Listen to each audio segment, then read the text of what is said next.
नमस्कार, आप देख रहे हैं व्हाइट पेपर और मैं हूं आपके साथ आशा सरमाल। कार्यक्रम की शुरुआत करेंगे इस वक्त की बड़ी अपडेट के साथ ही बताते चले कि विधानसभा का पहला सत्र जिस तरह से शुरू हुआ, उपचुनाव की तारीख पर अखिलेश की तरफ से यहां पर ये बड़ी बात कही गई। तो फिलहाल आप देखिए जिस तरह से यहाँ पर असेंबली के अंदर लगातार जो बहिष्कार है वो करने की कोशिश तो की गई थी, लेकिन उस बीच में बड़ी अपडेट आपके सामने रखते चले।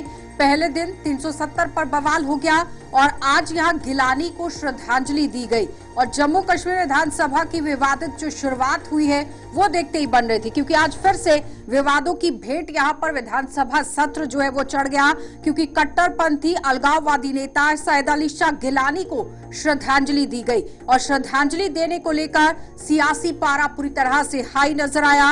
और गिलानी ने 2004 में यहाँ पर तहरीके हुर्रियत जो है वो बनाई थी, लेकिन फिलहाल जैसे ही गिलानी को यहाँ पर श्रद्धांजलि दी गई उसके बाद कहीं ना कहीं आप देखिए बवाल किस तरह से मचता नजर आया। बताते चले कि गिलानी 3 बार सोपोर क्षेत्र से विधानसभा के सदस्य रहे। उन्हें साल 1972, 77 और 87 विधानसभा चुनावों में इस सीट से विधायक चुना गया, लेकिन 1989 में कश्मीर में जब उग्रवाद चरम पर था, कश्मीरी पंडितों पर इस दौरान खूब कहर बरपाया जा रहा था। कश्मीरी पंडितों को घाटी छोड़कर भागने पर मजबूर कर दिया गया था। गिलानी उस वक्त यहाँ पर आप देखिए अलगाववादी आंदोलन के ही जनक रहे थे। इस आंदोलन के दौरान उन्होंने जम्मू कश्मीर में चुनावों का बहिष्कार कर दिया। तो जाहिर तौर पर आप देखिए जिस तरह से आज वहां पर श्रद्धांजलि दी गई, कई तरह के सवाल जरूर उठे कि आखिर किस तरह का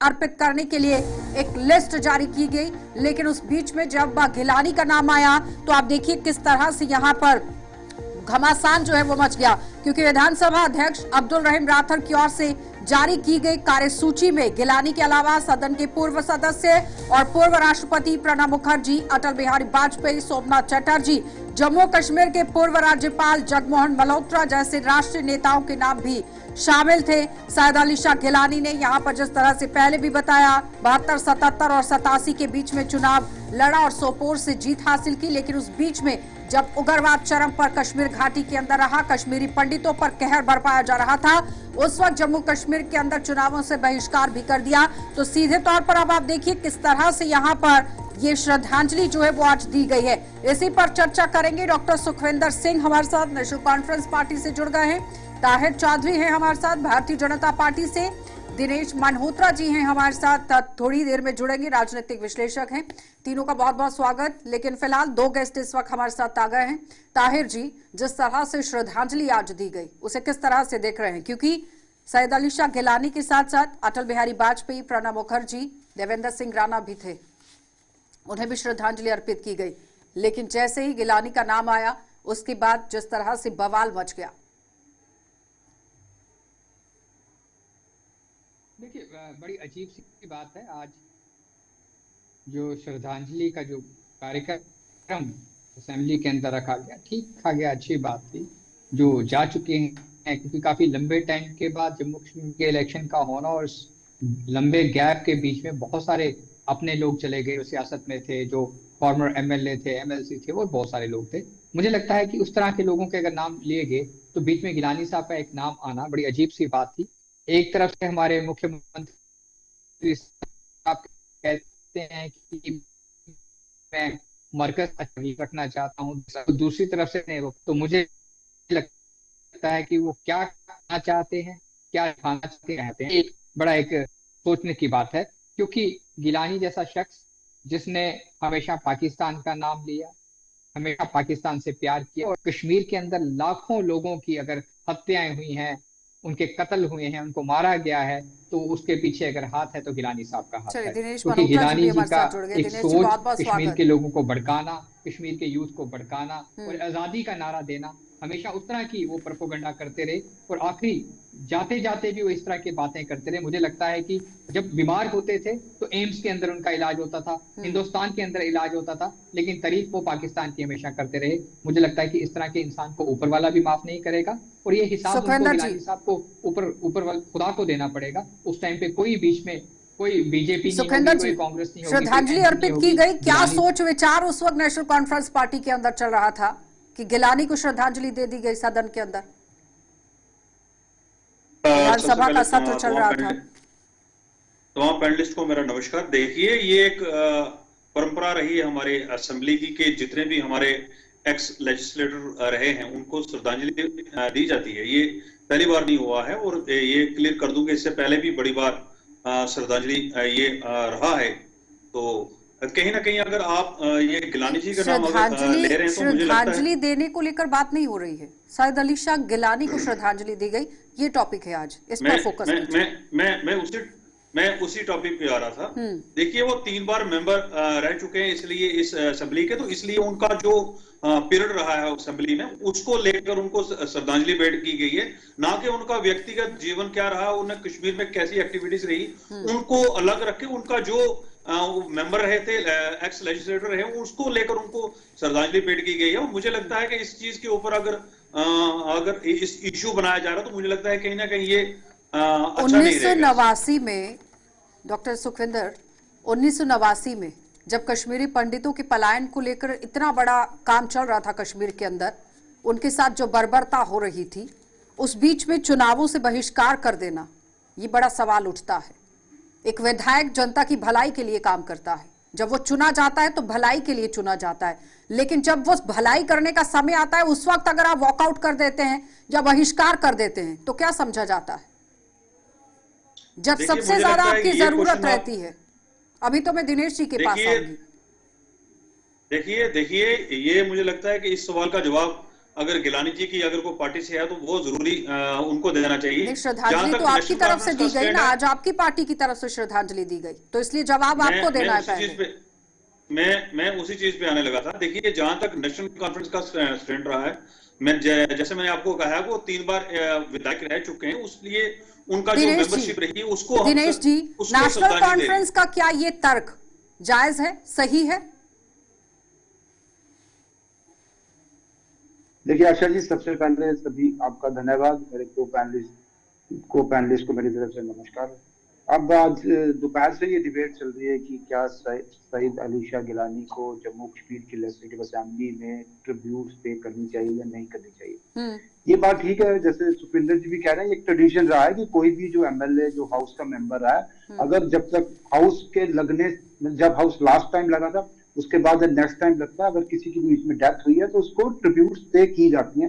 इसमें कोई बहुत बड़ी अजीब बात नहीं है। गिलानी, जो सईद अली शाह गिलानी 1972, 77 और 87 में वो इस erstwhile state of Jammu and Kashmir है उसके लेजिस्लेटिव असेंबली के मेंबर रहे, इसलिए उनको श्रद्धांजलि दी गई। लेकिन बात यह है कि अगर आपने 57 लोगों को श्रद्धांजलि दी है तो उसमें से एक पासिंग रेफरेंस दे के आपको शायद सईद अली शाह गिलानी को श्रद्धांजलि देनी चाहिए। लेकिन जिस तरह से कंपटीशन हुआ है नेशनल कॉन्फ्रेंस और पीडीपी के लोगों के बीच में, एमएलए के बीच में गिलानी को श्रद्धांजलि देने को लेकर, वो मुझे लगता है कि एक मतलब वार्निंग सिग्नल है, डेंजरस सिग्नल है कि कॉम्पिटिटिव सेपरेटिज्म की तरफ जाएगी जम्मू कश्मीर की लेजिस्लेटिव असेंबली। दोनों पॉलिटिकल पार्टी, चाहे वो नेशनल कॉन्फ्रेंस हो चाहे पीडीपी हो, ये कोशिश करें कि हम सेपरेटिस्ट को अपीज करने की कोशिश करें, और ये डेंजरस ट्रेंड है क्योंकि आप मेन स्ट्रीम पार्टी से जीत के आए हैं तो आपको ऐसी अपीजमेंट को अवॉइड करना चाहिए। ठीक है, आप पासिंग रेफरेंस से उनको श्रद्धांजलि दे सकते थे, लेकिन इसको जानबूझ के रैकअप किया गया क्योंकि कश्मीर सेंट्रिक जो कश्मीरी जो सेंटीमेंट है उसको उभारने की कोशिश। चलिए सुखविंदर जी जवाब दीजिए। देखिए, इन्होंने कहा कि ये नेशनल कॉन्फ्रेंस का, मैं नेशनल कॉन्फ्रेंस की बात बता दूं, नेशनल कॉन्फ्रेंस जो है वो गन कल्चर को कभी बढ़ावा नहीं देती है। हमारा एक अलग स्टैंड है, हमारी एक अलग सियासत है। हमने जम्मू कश्मीर के युवाओं के बारे में सोचना है, जम्मू कश्मीर की तरक्की के बारे में सोचना है। जहां तक इन्होंने भी कहा कि ये 72, 77 और 87 में ये विधायक रहे हैं कि ये एक परंपरा रही है हमारी उनको श्रद्धांजलि देने की। जहां तक हमारी आपने उमर अब्दुल्ला जी की स्पीच सुनी और हमारे जो लीडर ऑफ अपोजिशन हमारे सुनील शर्मा जी की स्पीच सुनी, उन्होंने भी बड़ा एक क्लियरली कहा कि जो 57 मेंबर जो जिनको आज श्रद्धांजलि दी जा रही है उनसे हमने कुछ ना कुछ सीख लेनी है। तो इसमें बड़ी बात नहीं है कि अगर वो 57 की लिस्ट में मुझे लगता है गिलानी साहब भी थे, तो अगर आज जो अंदर सुनील शर्मा जी ने ये कहा, अगर 57 जो यहाँ आज हम जिनको श्रद्धांजलि दे रहे हैं, इनके जीवन से हमें कुछ ना कुछ सीखना चाहिए, तो उनको ये अंदर ही क्लियर कर देना चाहिए था, भाई हमें गिलानी साहब को अलग रख के हम 56 से जीवन से कुछ ना कुछ सीखना चाहिए था। मुझे लगता है कि इन चीजों के ऊपर टिप्पणी करना, मुझे लगता है कहीं ना कहीं ये आज एक जानबूझ के ये चीज बनाई जा रही है। लीडर ऑफ ऑपोजिशन पर अब बात आ गई। वो कह रहे थे उसी वक्त उन्होंने अपना स्टैंड क्लियर करना चाहिए था कि 57 लोगों को श्रद्धांजलि दी गई, लेकिन जिस तरह से उन्होंने अपना बयान दिया, एक शख्स को बाहर निकालकर 56 लोगों को लेकर बात करनी चाहिए थी। क्यों नहीं लिया गया स्टैंड? ताहिर जी। नहीं, देखिए आशा, जहां तक सुनील शर्मा जी ने जहां तक बात कही, उनका जो उन्होंने कहा है वो आप सुनिए। उन्होंने सीधी सी बात कही और बातों बातों में उन्होंने बहुत कुछ कह दिया, तो समझने वाले के लिए इशारा काफी होता है।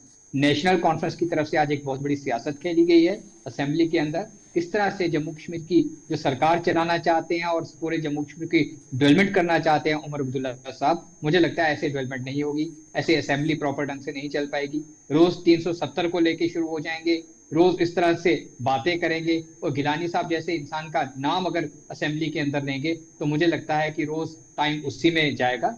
ऐसी बात नहीं करनी चाहिए थी। एक ऐसा इंसान जिसने कश्मीर के अंदर खून खराबा करवाने के अलावा कुछ नहीं किया, हमेशा लोगों को आजादी का नारा देता रहा, हमेशा लोगों को लिए भड़काऊ भाषण किए जाते रहे, बंद की कॉलें दी जाती रही और हमेशा कश्मीर बंद रहा।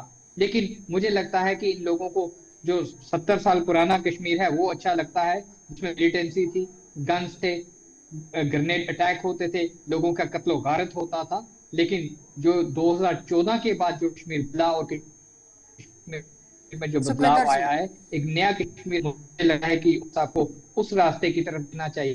पुरानी चीजों को और पुराने रास्तों पे चलेंगे और उनको करने की कोशिश की जाएगी कि जो लोग कश्मीर की बर्बादी चाहते हैं, तो मुझे लगता है ये सही बात नहीं होगी। सुखविंदर जी जवाब दीजिए। वो कह रहे हैं कि जो लोग कश्मीर की बर्बादी चाहते थे, अगर इसी तरह से उन्हें श्रद्धांजलि दी जाएगी तो वो सही नहीं होगा। करना चाहता हूँ, ये दो चीजें नहीं चलेंगी। देखिए, या तो देखिए मुझे ऐसा लगता है कि बीजेपी के जितने भी मेंबर्स हैं, इनका असेंबली के अंदर अलग स्टैंड है और जब बाहर आते हैं कैमरा के सामने तो इनका अलग स्टैंड हो जाता है। देखिए, मैंने सुनील शर्मा जी की स्पीच जो उन्होंने अंदर दी और जो उन्होंने बाहर आकर की, उन दोनों में जमीन आसमान का फर्क था। मुझे यही लग जाता है कि बीजेपी की करनी और कथनी में बहुत बड़ा फर्क है। जहां तक इनको मैं अपने भाईजान को बता दूं कि देखिए, नेशनल कॉन्फ्रेंस इस वक्त जम्मू कश्मीर का माहौल है वो सुधारने की कोशिश कर रही है। आप कह रहे हैं 2014 के बाद जो है, मुझे लगता है 2014 के बाद हमारे सबसे ज्यादा सैनिक शहीद हुए। ये आपको भी क्लियर करना चाहिए था। जो एक वक्त जो कश्मीर में मिलिटेंसी थी, आज जम्मू रीजन में पहुंच गई है। तो आपको ये लगता है कि 2014 के बाद जो कश्मीर बदला है और जम्मू के हालात बदले, आप दोनों को कंपेयर करके देखेंगे अगर, तो मुझे लगता है कहीं ना कहीं 2014 के बाद हमारे जम्मू का रीजन भी है बहुत बड़ी उस चीजों में। दीजिए जवाब ताहिर जी। दिनेश जी, मैं आपके पास आ रही हूँ। ताहिर जी जल्दी से जवाब दीजिए। देखिए आशा मुझे समझ नहीं आती। इनको लग रहा है कि 2014 से पहले कश्मीर के हालात अच्छे थे, जबकि पूरी दुनिया इसकी एग्जांपल देती है कि 2014 के बाद जो कश्मीर बदला है 70 साल में नहीं बदला था इनके दौरे हुकूमत में। ये लोगों को बुलाते रहे, अपनी सरकार चला रहे, और कश्मीर में एक आम कश्मीरी के बच्चे, चाहे बेटी हो, बच्चा हो, बेटा हो, बहनों के हस्बैंड हो, माओ के बेटे हो, वो शहीद होते रहे। कितने लोगों की ऐसी कब्रें कश्मीर के कब्रिस्तानों में हैं जिसको मालूम नहीं है कि किसकी कब्र है। उस तरह के हालात बने रहे कि आज इस तरह की बातें, मुझे नहीं लगता कि नेशनल कॉन्फ्रेंस कर रही है। और अभी हुर्रियत की तरफ से अगर बंद कहा गया तो कश्मीर बंद को साथ लेके चलना चाहिए, तब जाके ये चीजें बदलेगी। अगर युवाओं को लगातार भड़काने का काम होता रहा। ठीक है ताहिर जी, जो 2014 के बाद खुद के बेटे सरकारी नौकरी लेते हैं लेकिन दूसरों के युवाओं को भड़काने का काम होता था। ताहिर जी, दिनेश जी, सॉरी दिनेश जी जवाब दीजिएगा। देखिए आशा जी, अगर हम जम्मू कश्मीर में पिछले 30 सालों से ब्लडशेड और डिस्ट्रक्शन चल रही है, जो कुछ भी चल रहा है, जो खून खराबा चल रहा है, उसके लिए अगर हम किसी को रिस्पॉन्सिबल ठहराएंगे तो सबसे ज्यादा रिस्पॉन्सिबल सईद अली शाह गिलानी है, जिन्होंने लोगों को प्रवोक किया, इसमें कोई शक नहीं है। हुर्रियत कॉन्फ्रेंस और गिलानी जैसे लीडर जिन्होंने अपने बच्चों को तो बाहर सेटल करवा दिया, किसी को यहाँ जम्मू कश्मीर में सरकारी नौकरी लगा दी, लेकिन गरीब लोगों के बच्चों को गन थमा दी। तो इसलिए ये उनको ग्लोरीफाई करना तो ये ठीक नहीं है, ये तो बिल्कुल आपकी बात ठीक है, उनको ग्लोरीफाई तो नहीं करना चाहिए। एक श्रद्धांजलि चलो दी जाती है, लेकिन जैसे मैंने कहा कि 57 का नाम लिया तो इतना, जिस तरह नेशनल कॉन्फ्रेंस के एक एमएलए ने स्पेसिफिकली उनका नाम लेके एक फुल फ्लेज उनको श्रद्धांजलि दी, तो मुझे लगता है कि ये चीज अवॉइड की जा सकती थी, क्योंकि जम्मू कश्मीर की जो नई सरकार बनी है, लोगों को बड़ी एक्सपेक्टेशन है, लोगों को लगता है कि ये सरकार इमोटिव इश्यूज को साइड लाइन में रख के जो बेसिक इश्यूज हैं लोगों के, उनके सॉल्व करेगी, क्योंकि लोग काफी परेशान थे एक डेमोक्रेटिक गवर्नमेंट के मीरवाइज उमर फारूक को आपने पिछले दिनों सुना, इस सरकार को चाहिए कि दिनेश जी, मीरवाइज उमर फारूक के बयान को सुना था आपने, जी वो कह रहे हैं कि पीएम मोदी जिस तरह से काम करें बेहतर काम हो रहा है, अब खून की नदियां नहीं चाहिए, अमन और शांति चाहिए। लेकिन आज जो सदन के अंदर विधानसभा का जब सत्र चल रहा था, वहां पर जो कुछ हुआ है, आपको लगता है अमन और शांति और इस तरह से काम आगे चलने वाला है? क्योंकि अगर आप गड़े मुद्दे उखाड़ने की कोशिश करेंगे, उन्हीं रास्तों पर दोबारा से चलाने की कोशिश करेंगे या इस तरह से बयानबाजी करेंगे, तो उसका क्या असर कश्मीर पर रहेगा, जम्मू पर रहेगा? जैसे मैंने आपको कहा, पहले कहा कि जो बेसिक इश्यूज हैं उन पे फोकस करना चाहिए, सरकार और विपक्ष को मिल बैठ के ऐसे इश्यूज को सॉल्व करना चाहिए जो पिछले कुछ 5 साल 10 सालों में सॉल्व नहीं हो पाए। जो गवर्नेंस डेफिसिट था, लोगों की कनेक्टिविटी नहीं थी सरकार के साथ, सरकार को उस पर फोकस करना चाहिए, इकोनॉमिक इश्यूज पे फोकस करना चाहिए, एजुकेशन पे करना चाहिए, हेल्थ पे करना चाहिए। जो इमोटिव इशू है, चाहे हुर्रियत को लेके या जो 370 को लेके, अभी कुछ टाइम के लिए इनको बैक बेंचेस पे रख देना चाहिए, इनको साइड लाइन करके बेसिक इश्यूज पे काम करना चाहिए, तो मुझे लगता है सरकार के लिए भी अच्छा रहेगा, जम्मू कश्मीर के लोगों के लिए भी अच्छा है। सुखविंदर जी जवाब दीजिए। वो कह रहे हैं कि इस तरह के इश्यूज को साइडलाइन कर आपको लोगों के हक के लिए काम करने की जरूरत थी, उनके इश्यूज को उठाने की जरूरत है।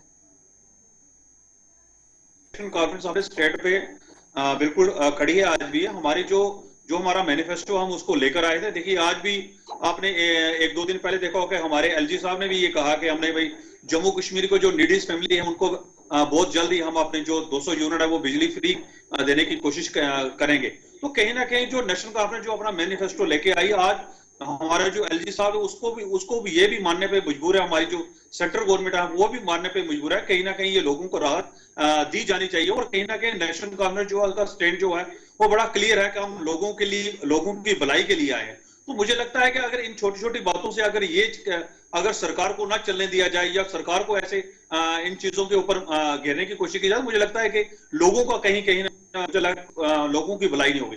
तो मुझे एक चीज मैं अपने भाईजान से जरूर पूछूंगा कि इन्होंने कहा कि भाई नेशनल कॉन्फ्रेंस 2014 के बाद जो हालात बदले, तो मुझे लगता है कि आपने भी पीडीपी के साथ रहकर कोलिशन में गवर्नमेंट चलाई है। एक वक्त था कि आप उनको भी ये कहते थे कि ये पाकिस्तान के एजेंट है, तो उनके साथ आपने सरकार बनाई। आज आपको ये जरूर महसूस होता होगा या कहीं ना कहीं कि आप भी उस वक्त गलत थे। तो आज आपका स्टैंड, मुझे जैसे मैंने आज जैसे पहले कहा कि सुनील शर्मा जी अंदर अगर उस वक्त विरोध करते तो अलग बात थी, वो बाहर निकल विरोध कर रहे हैं, तो कहीं ना कहीं उनका भी एक डबल स्टैंडर्ड जो है मुझे लगता है वो समझ मुझे नहीं आ रहा है।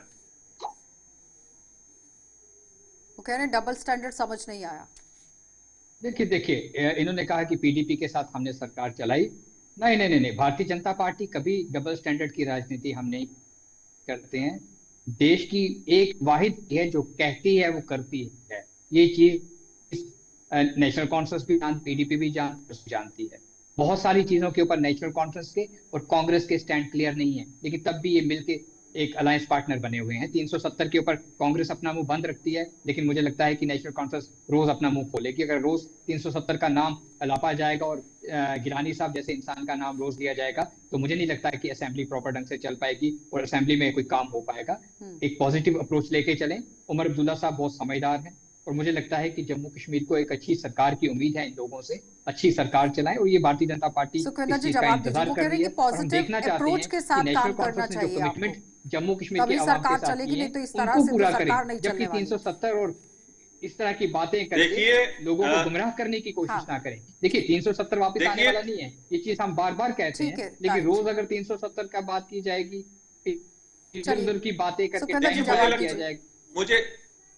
मुझे लगता है कि बीजेपी के प्रवक्ता को आज की जो इन 2 दिनों की जो असेंबली है उसके बारे में पूरा नॉलेज नहीं है। देखिए उमर अब्दुल्ला जी ने पहले दिन ही कहा कि हमने जम्मू को भी लेकर साथ चलना है और कश्मीर को भी साथ लेकर, यहाँ के युवाओं को भी देना है और यहाँ के जो गरीब परिवार हैं उनको किस तरीके से लेकिन जिस तरह के आप मुझे बोलने का मौका दीजिए। 2 दिन में ही चला रहे हो, मुझे नहीं लगता कि जम्मू के बारे में आप सोच रहे हो।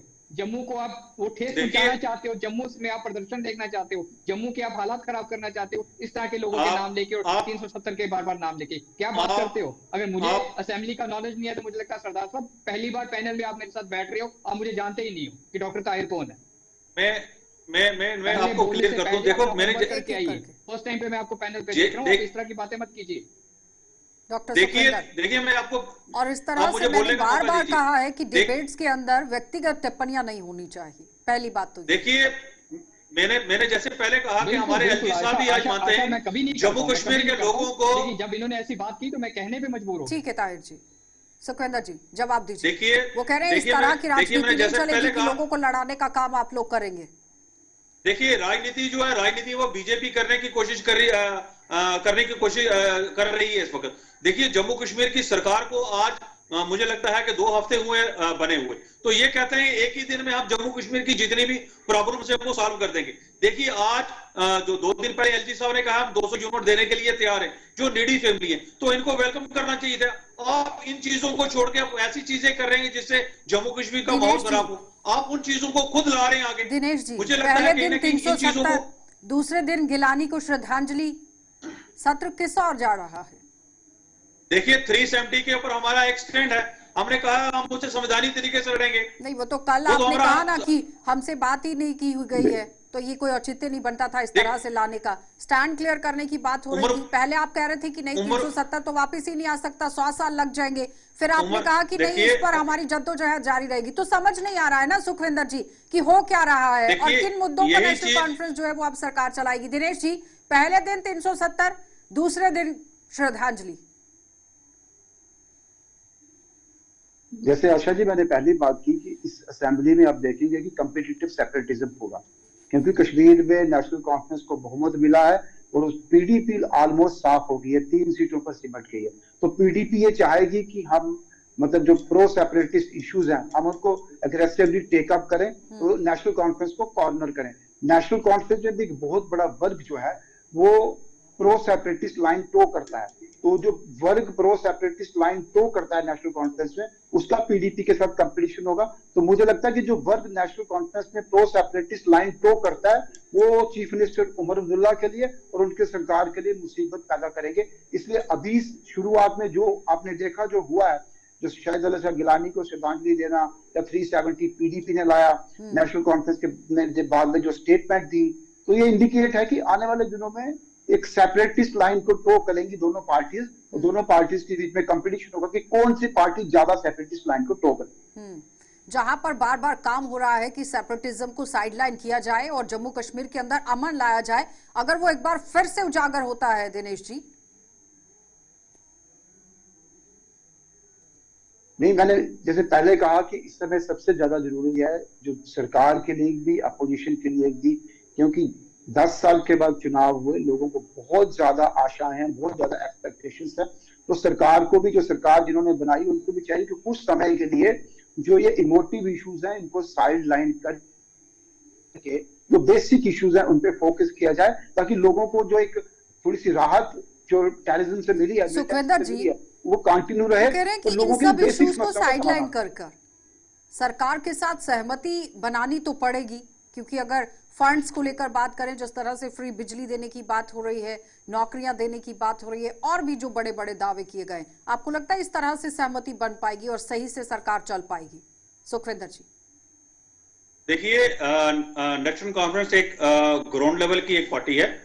हम जो 70 सालों से हमने जो हमारी जो स्कीम्स जो जम्मू कश्मीर को लेकर चली थी, जो युवाओं को लेकर चली थी, तो हम उसके ऊपर काम कर रहे हैं। हमें कहीं ना कहीं ये मैं आपको क्लियर कर दूं आपके चैनल के माध्यम से, कुछ ऐसी पार्टीज हैं, कुछ ऐसी लोग हैं वो जो ये क्लियरली ये करना चाहते हैं कि उमर अब्दुल्ला जी को वो काम करने की कोशिश नहीं दे रहे हैं इस वक्त। तो कहीं ना कहीं ये चीजें क्लियर हो जाएगी। आप देखेंगे 1-2 दिन असेंबली में जो हमारे रह गए उन दिनों में आप उमर अब्दुल्ला जी की क्या स्कीम्स रही वो कहीं ना कहीं उनके ऊपर भी बोलेंगे। कहीं जो हमारा जो मैनिफेस्टो रहा है, हम अपनी मैनिफेस्टो के ऊपर पूरा काम करें, हम दिन रात हमारी जो कैबिनेट है उसके ऊपर पूरा वर्कआउट हमारा चल रहा है।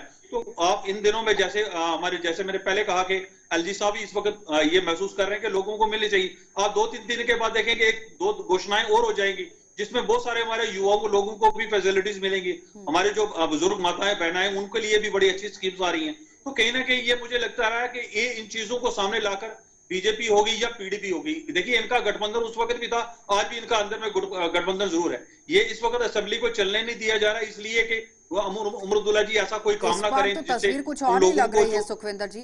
इस बार जिस तरह से 370 को वहीदुर रहमान पारा और जो 2 और एमएलए थे पीडीपी के, वो तो कुछ और ही पिक्चर प्ले कर रहे थे। और आरोप ये भी लग रहे थे कि कहीं ऐसा तो नहीं है कि फ्रंट फुट पर पीडीपी और पीछे से नेशनल कॉन्फ्रेंस खेल रही हो। सवाल तो ये भी उठ रहे हैं, चीज आप जानकार तो ये भी कह रहे हैं। जब तक हमारा देखिए 370 हमारा संवैधानिक हक है, हम सबसे पहला हमारा स्टेट होल्ड है। जब तक इसको अपनी पहचान नहीं मिलेगी 370 नहीं मिलेगा। लेकिन वो तो बीजेपी ने, एनडीए सरकार ने पहले ही कहा है कि वापस देंगे, तो आप क्या मांग रहे हैं? मैं यही क्लियर कर रहा हूं जो आशा जी, आप मुझे ये वो डेट भी लेके दीजिए इनसे कि कब तक देंगे, 1-2 महीने में देंगे, 1-2-4 साल के बाद देंगे, ये भी तो क्लियर करनी चाहिए इनको।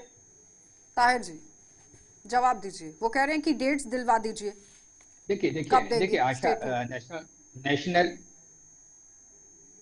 आशा, नेशनल कॉन्फ्रेंस ने शुरू से कश्मीर के अवाम को गुमराह करके 370 का राग अलाप करके, स्टेट हुड का अलाप करके लोगों को गुमराह कर करके पब्लिक के बीच में जाते रहे। ऊपर वाले की दुआ से इनकी सीट्स भी निकली, कश्मीर के अवाम ने इनको वोट भी डाले, इनकी सरकार भी बन गई। लेकिन इनको इस चीज का भी एहसास है कि पार्लियामेंट के अंदर प्रधानमंत्री साहब जम्मू कश्मीर को पूरे मान सम्मान का दर्जा दे दिया जाएगा, तो बार बार इस चीज को उठाने की जरूरत ही नहीं है। सेंटर ने कमिटमेंट किया और जब सेंटिमेंट्स की राजनीति जम्मू कश्मीर के अंदर हमेशा से होती आई है। क्या लगता है कि एक बार फिर से सेंटिमेंट्स को लेकर ही राजनीति करने की कोशिश की जा रही है? क्योंकि जिस तरह से इस बार के हालात हैं, अब जनता को फैसला करने की जरूरत है कि जो पॉलिटिक्स हो रही है उससे किसका फायदा है, किसका नुकसान है, ये समझने की जरूरत है। दिनेश जी जल्दी से। देखिए आशा जी, जैसे हमने पहले कहा कि बड़े समय, लंबे समय के बाद ये चुनाव हुआ है, एक पॉपुलर गवर्नमेंट बनी है, तो गवर्नमेंट और अपोजिशन को भी, सरकार को भी जो इमोटिव इश्यूज या सेंटिमेंटल इश्यू है उनको थोड़ी देर के लिए साइडलाइन करना चाहिए, बेसिक इश्यूज पे फोकस करना चाहिए। जो नेशनल कॉन्फ्रेंस ने जो इकोनॉमिक प्रॉमिसेस किए हैं जम्मू कश्मीर के लोगों के साथ, उनको पहले फुलफिल करना चाहिए। बाकी जो इमोशनल इश्यूज है बाद में भी सॉल्व हो सकते हैं, उस पर पॉलिटिक्स बाद में भी हो सकते हैं, क्योंकि अभी चुनाव का समय नहीं है। अब चुनाव हो गए, अब चुनाव अभी शुरुआत में ही राजनीति का समय नहीं है। बहुत बहुत धन्यवाद दिनेश जी जुड़ने के लिए। ताहिर जी आपका भी धन्यवाद, सुखविंदर जी आपका भी धन्यवाद। तो फिलहाल जिस तरह से सैयद अजीज शाह गिलानी को यहाँ पर श्रद्धांजलि दी गई, तो अब जानकार ये कह रहे हैं कि इस तरह की राजनीति करने की जरूरत नहीं थी, क्योंकि जो दावे और वादे करके आप सरकार के अंदर, सत्ता के अंदर काबिज हुए, उस पर काम करने की जरूरत थी। लोगों के सेंटिमेंट्स के साथ खेलने की जरूरत नहीं थी। लेकिन जिस तरह से इस बार जो काम किया गया सदन के अंदर, सत्र के अंदर, ऐसा नहीं होना चाहिए था। इन सब इश्यूज को साइडलाइन करते हुए आम जनता की भलाई के लिए काम करने की जरूरत थी। आप देखते रहिए कार्यक्रम।